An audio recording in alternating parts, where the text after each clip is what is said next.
Yo guys, welcome to the video. This is Josh or Milky, and in today's video, I'm going to be making a quick, kind of just waffling video about Torchlight Infinite. I'm going to go over the big key features of the new season. I know this did get revealed a few days ago, so if you're well in the weeds with Torchlight content, you're probably well up to date on a lot of what I'm going to talk about. But for the people that follow me, or maybe are thinking about getting into this season, I'm going to talk about the big heavy hitter changes from what we saw from the reveal. And I also waited a bit on build stuff because we simply had a lot of missing information when this was dropped. So making a tier list video or anything on starters prior to tlidb being updated felt a bit foolish, for lack of a better word. So also in this video, I'm going to shout out people that you can maybe follow. I'm sure if you're watching this video outside of just wanting to listen to me yap because you're bored and you're doom scrolling, I will also go over some people who maybe you can follow, because I imagine you probably want a build that you can follow, maybe play along with someone else who's doing that. So I have tried to identify creators. I've asked around what people are playing, and I will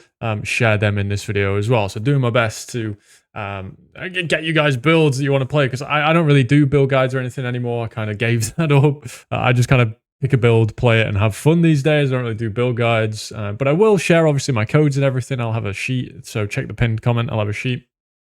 You'll have all my codes. For those that are interested, I'm going to start Selena. I'm going to play Howling Gale. And then we'll see where it goes from there. Maybe this is the first season in a while that I actually reroll, because I know this build's kind of a blast up to a certain point and then struggle and then speed farm after that. So we'll see. But it does pose an interesting challenge, right? A build that has that kind of stamp on it, that it's difficult to get to where you want it to go. Sounds like a fun challenge to solve. So I do play enough to normally solve those problems. So maybe I'll stick with it.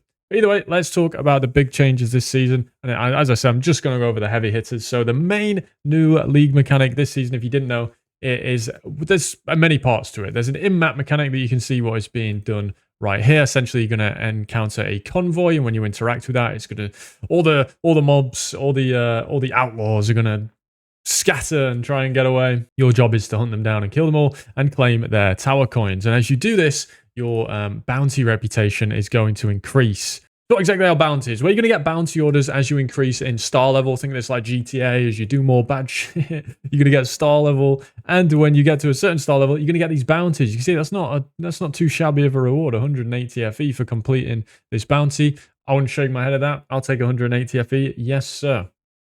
So these are going to be things you're able to do.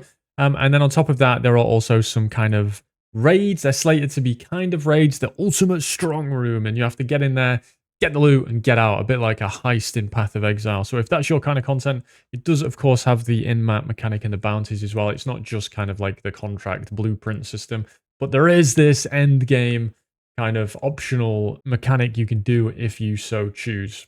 What are the rewards from the mechanic? What do we get this time? It's broken down into two segments. There are some tokens that you can get, which allow you to do some pretty interesting things. Here's one. You get to reroll the gear energy. You'll see one option, very slight chance, is that the energy limit has been reached. So this will set your item to have max energy. The other option is that the energy is unchanged. So this one actually doesn't have too much of a negative associated with it, as you'll see some of the later ones certainly do. You obviously have to use one of the tokens in order to do this, and you just spam click this until you get max energy, which is a pretty nice quality of life, actually. After a random percentage between 0 and 100% is selected, all affix values on the gear will be scaled by the percentage. So this is like a divine, like an AoE divine is going to divine them all. It does use 84 truth fossils though, which is kind of insane. Hopefully they're a bit more common this league. This one rerolls a base affix, so this has very interesting economic implications, if you'll forgive the alliteration. There are opportunities that items that would otherwise be cheap will now be expensive, because every priceless item you drop, you can re-roll, and people are going to now churn through those really bad bases to try and get better ones, because the best base is very, very expensive and the worst are almost worthless. So now that is probably going to be bridged a little bit. So the worst base is going to be a little bit more expensive and the best one's probably a little bit cheaper, outside of the truly best ones, which are going to be the 2 modders. But the 1 modders, that lower end up, top end down is what this is going to do. And also an interesting gamble, a lot of fun. And then corrosion affixes on legendary gear, you're going to get the option to reroll those. So there are some modifiers on these items that are actually really valuable, except you can't buy them. These are things like immune to blind, immune to freeze, all that stuff that you need for deep space. So this will give you an option to reroll those. There is an option that your gear gets vanished, so I would I would steer away from doing this on things like Eternity and all that. But for the cheaper uniques, where maybe you want a helmet corrode or an amulet corrode, very viable as an option to do that now. I'm not sure if you can like remove them or anything. And then we have the reroll Undetermined Fate. So this is going to reroll a destiny slot. So you have a Determined Fate, which adds a number of new packed points where they can be small or they can be medium. The best ones of these, obviously, extremely expensive, having 3 smalls, 2 mediums, you name it. Because people might gamble more rather than selling them unidentified, which is a common practice last season. People might identify them and then re-roll them and take that gamble themselves. So who knows how this is going to affect the prices of Undetermined Fates. It could drastically increase the price, or it could middle it out. We'll have to see what player behavior does on that. I imagine in a game like Torchlight, people like to gamble. And then our last one is, you'll be familiar with this if you like gambling in Path of Exile. You can gamble your fluorescent memories in an attempt to up to double a stack of cards, not change or reduce. So exactly the same as the Harvest Bench in Path of Exile. You can do that. Along with that, we have some character power, of course.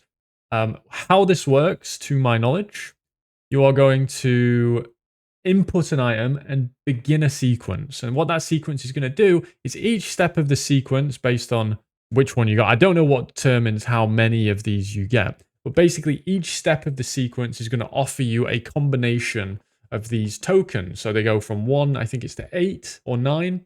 And your job is to select one for each slot. And then once all are filled, it will compute what that means. So it doesn't matter what order they're in. Let's say you have a modifier that is 3339. If you have 9333, it's the same outcome. So you simply choose the number that you want in each slot based on the options presented to you, and then it will give you a corresponding modifier once all 4 have been selected. I hope that was comprehensive enough and understandable enough without much in terms of a display to show you, because it's quite well, there's just not that much footage of this, unfortunately. What this does mean, though, if you care about what this is going to do player-wise, is I think this is kind of weird. I don't know. I can't say bad, first of all, but it is very random, right? And also, it requires you to know the mods and the combinations and use this list and be like, oh, I have to choose between a 5 and a 4. Let me scroll through all these. Is 4 better or is 5 better? Between all these 250 recipes, it sounds very annoying. So I think this is going to end up being something a bit like a helmet enchant kind of thing in Path of Exile, where you'll have dedicated people that will go and do this, and they'll have an extremely high amount of knowledge about which sequences are best and which ones and they can do it really fast and all that.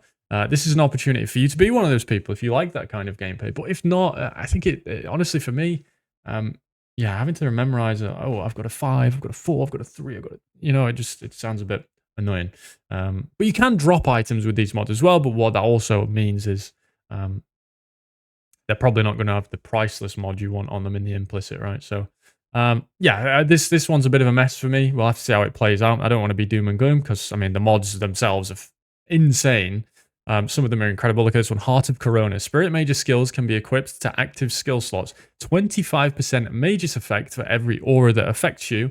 25% aura effect for every Magus that affects you. Now, if these can be in your main slots, let's just say for sake of argument, you put 4 Maguses in your skill slots and 4 auras on your aura slots. That's 100%. Remember, this is one hand, so you can get 2 of them. So you can have 200%.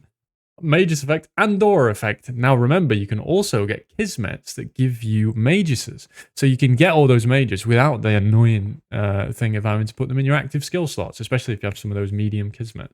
So some of these look absolutely game-breaking late game. This one, for example, just ridiculous.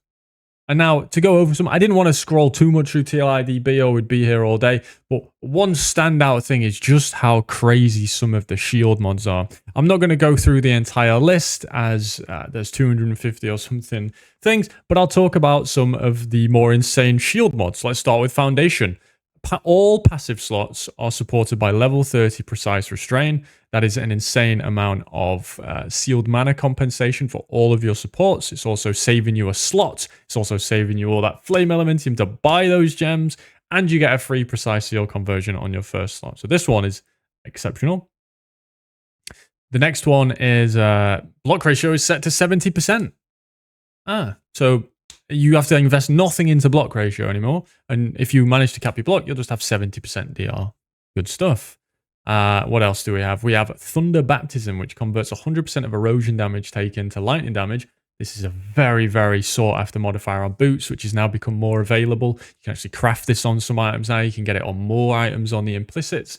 But this mod in general is so powerful because you typically manage to get some of that minus elemental damage taken in this game. So what you're doing is you're taking your erosion damage, you're making it get converted to elemental damage, which you're then resisting with your elemental resistance as opposed to your erosion res, which in this case is going up by 20%, which if you only have 60 max res and you gain 20, you essentially half the amount of damage you're taking just with the max res alone. And then it scales with all your reductions to elemental damage taken that you have on your slates or maybe the tree if you're in those trees. So this modifier is obviously incredibly good, but you can get it in other slots. It also has some nice synergies with the legless helmet that got buffed as well. It now makes you, it has less of a less multiplier on it. Double negative there.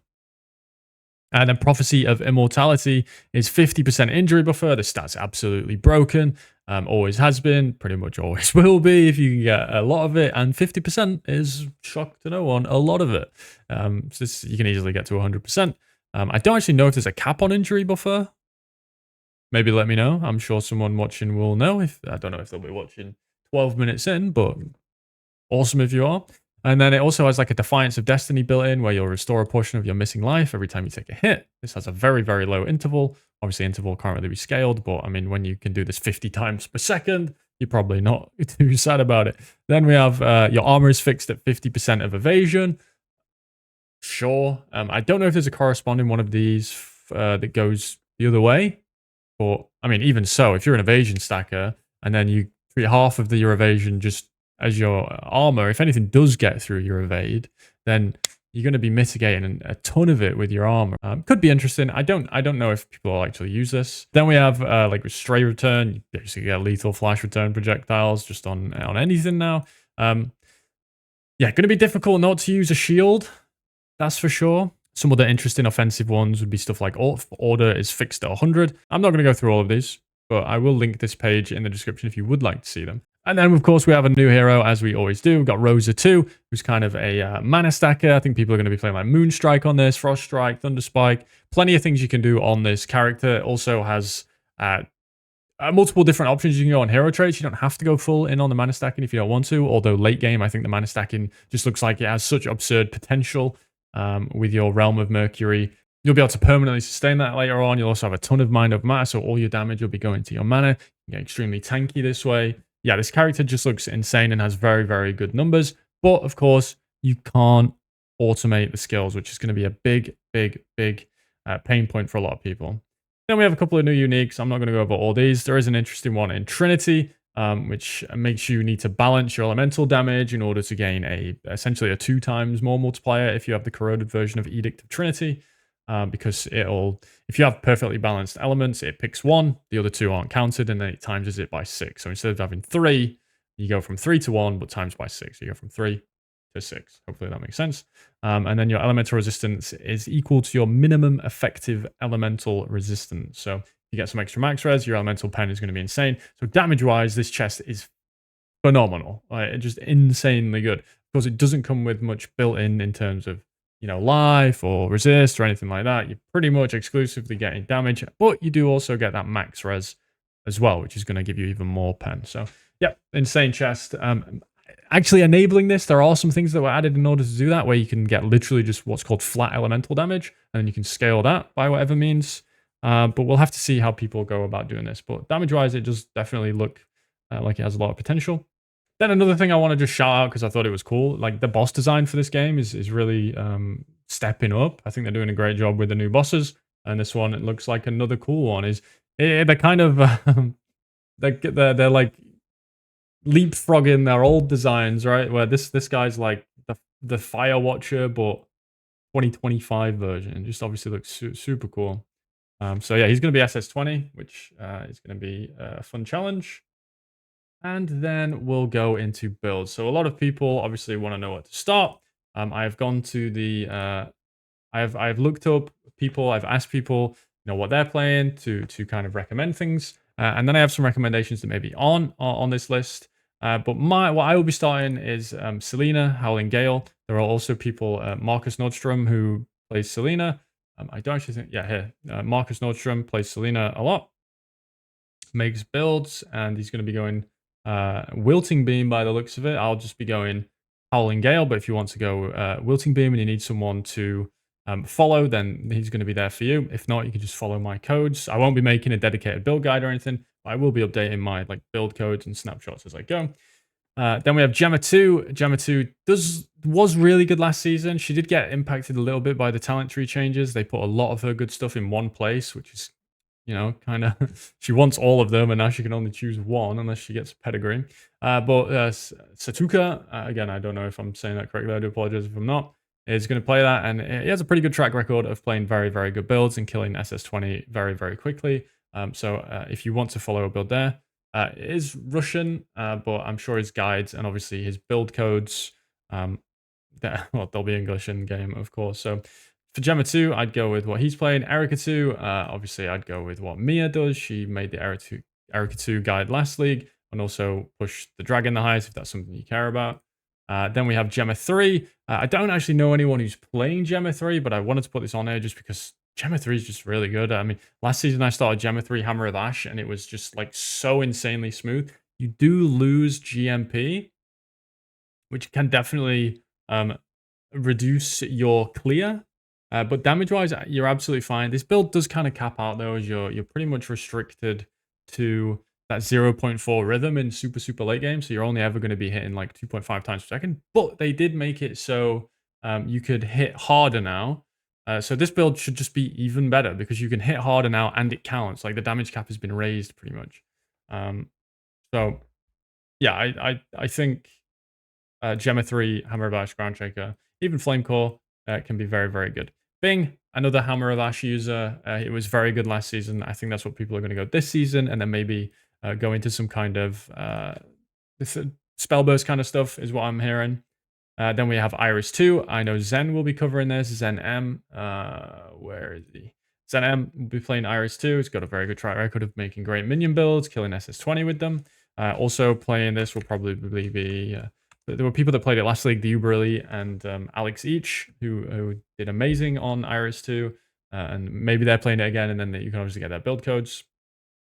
Rosa 2, I would say Coffee Beans and Don are the two people that I know playing that.